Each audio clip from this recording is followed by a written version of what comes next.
Take two with Daddy Soule here as we talk about his racing history. He, of course, is the new president of the International Super Modified Association. The car behind him this year will be driven by a driver out of Ohio. So obviously, in this clip here, we're going to get to know him, get to know about his background. His dad owned race cars, so some of his earliest memories are being out in the shop with Dad. How are we doing today, Dan? Very good. Having fun. Is that about it? I mean, I would imagine if my dad owned a race car, I would eventually want to be the driver of that race car. Was that you? That was us. You know, we finally got to get behind the wheel of the 32. It took until about 89, 90 before Dad actually let me run or get in the car. I actually started my own car, which was number 31 for a couple of years before we basically joined forces and ran. I got to finally drive the 32. Very nice. And, of course, nobody comes into Supers without doing something first. You were at GoKarts at Paradise Speedway. I guess I'm surprised that you were on dirt at one point. I started basically in Brewerton, New York, at a place called Empire Speedway. I raced in Cortland and a road course called Hillcrest, which was asphalt, and then Paradise Speedway was the place to be. And a lot of other former races around locally, Dale Plank, Keith Champagne's dad, Eddie, Jim DeLucia Jr. from Jimmy D Speed Machine. We all hung out and raced go-karts when we weren't racing these big cars on weekends with our families. And 13 today would be late to start. Was that about when most people started at age 13, or were there still those kids that started at age 5 and 6?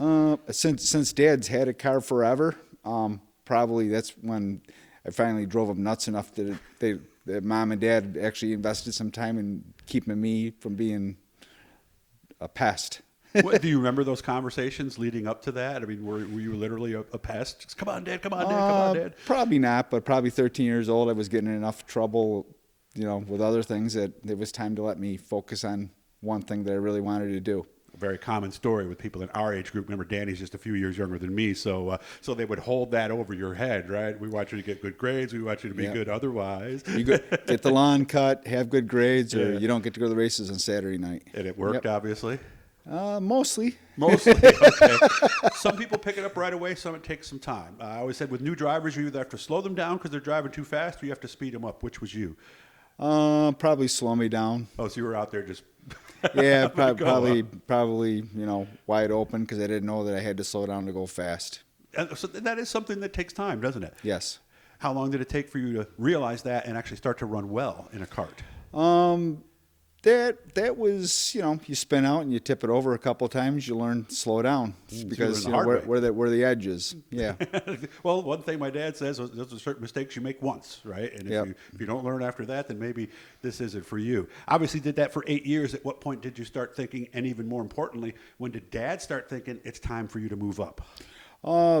Me and my childhood friend, we always worked on the cars with Dad on weekends and nights and helped him with his car.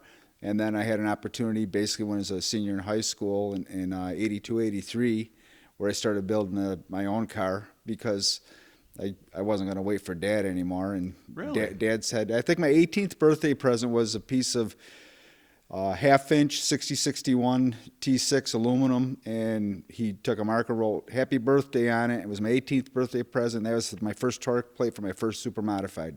So it was your job to actually cut the tubing to make the car, huh? I had a show car bare frame, and I had to build the torque plate and basically everything else. So old school in its aspects. So I know in this generation too, there was always the thing that if you don't know how to work on every single thing on this car, you don't belong in the car, right? Yeah. Well, if I didn't work on it, then it would have never rolled. Okay, so you're a senior in high school now. You got an actual big super modified. I would imagine. What did your schoolmates think about that, or did they even know? I don't know if they knew or they didn't know. I probably had a passion for cars. So that was all you cared about in your senior year, basically, right? That and girls. Oh yeah, well, of course. Yeah, that goes without saying. So, how did the first night go? Do you remember? I think initially it went really good because I had such a crappy motor that the motor kept breaking, so I couldn't go fast enough to get in any trouble. And then once I fixed those problems, then I started trying to screw myself in the ground. How long did it take to get up to speed? Then was it within a couple of months? Probably, I think I started at the end of one year and went full season the next year, and I think the first year was pretty good. I think my first or second year, I actually was fortunate enough to finish like 5th, 6th place finishes my first full season. I was probably just lucky and everybody else crashed out. That's the only reason I finished, or was limping through it. I don't remember the details. As somebody who grew up going to the track, I could imagine there must have been some kind of a star in your eyes kind of thing when you're racing against some of the names of the people that you knew and had already watched, right? Oh, it was pretty awesome. I've got pictures on the wall that when I first drove I got a chance to drive my dad's super modified before mine was built.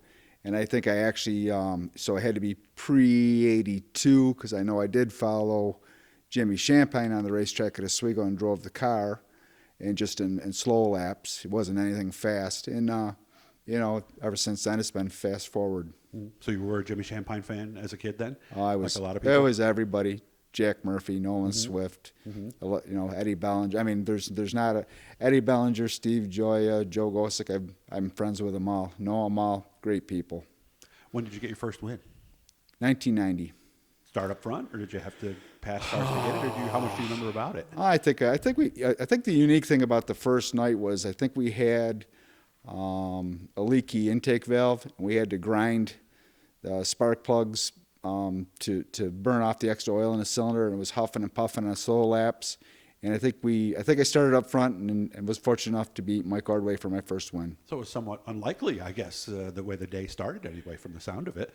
Yeah, we didn't. It was unexpected. I think my wife sat in the stands with Doug Hevron watching the race when we did win. Okay, so actually it was pretty cool. I went to school with Doug, actually. I didn't know he was a racer. We just hung out away from all of this.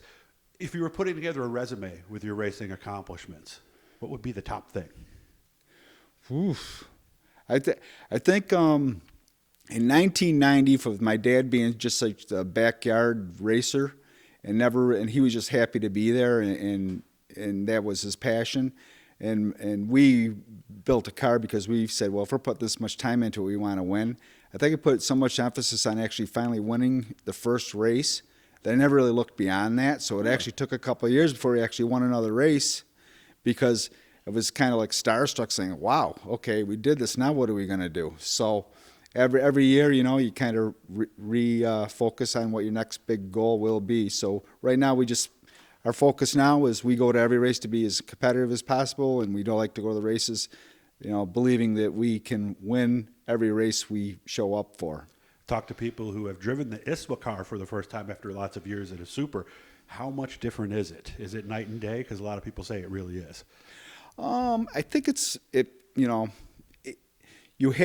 gives a driver a little bit more freedom to go over the edge, and and still bring it back. Where you're racing at Oswego, it can be real edgy if your car's off a little bit. You got to really be tight, on top of your game. If you get sloppy, it usually doesn't serve you well. And obviously we got to find new marks because we go into the corner a lot deeper than we did before, right? Yes. Little deeper or a lot deeper? Actually, when you race, I'll say the difference of racing Oswego, from my experience, without a wing versus with a wing. With a wing, you look at how far you shouldn't lift off the throttle to carry your momentum at Oswego. Where when you race at Oswego without the big top wing, you get off the throttle, or you just go sliding up the racetrack someplace where you really are probably not comfortable being. And you're probably off the throttle for a lot more too. Yes, right? yes. I hear you almost not jump right back on it, but you roll on it pretty quick with this car, right? Yeah, you basically don't completely roll out of it to keep the speed. Scary at first? Oh, I personally love the big racetrack, so I love the.